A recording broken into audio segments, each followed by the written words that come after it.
si engineer. Mabuti nakita kita, Eugene. Siguro naman, Eugene, nakikita mo tong site sa likuran ko. Hindi na natapos-tapos. Kailangan mong pumunta sa mundo ng mga steelman. Maghanap ka ng magagaling. Mga steelman? Marami akong tropa niyan. Magagaling pa. Yung veterano! Ha? Kailangan ko ng mga steelman na veterano para matapos ang project na to. Dahil ilang buwan na tong nakatenga. At isa pa, matagal mawawala si Mr. Valdez.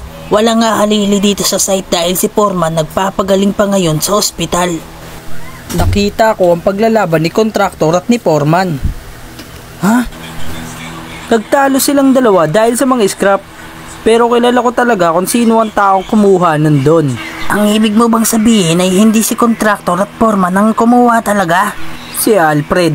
Kasama ni Alfred ang mga barkada niyang kumuha ng mga scrap doon. Matagal na talagang gustong kuhanin ni Alfred ang mga scrap doon bukod kay foreman at kay kontraktor. Alam ko yun. Sa akin lahat ng mga scrap dito, mga walang iya. Ni minsan, hindi ko naisip na si Alfred pala ang kukuha ng mga kalakal dito sa serye ng Construction Fighter. Walang iya talaga. Napakawais kumilos ng tao na yon.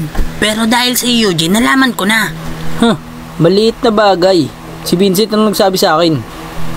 Alam kong nagipit si Vincent kaya niya sinabi sa'yo. Tama. Nagsanla kasi siya sa akin.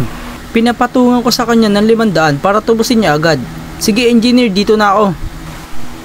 Tsaka pag may bagong project engineer, tawagan mo lang ako, sasama uli ako. Ha? Sasama pa daw. Paalam!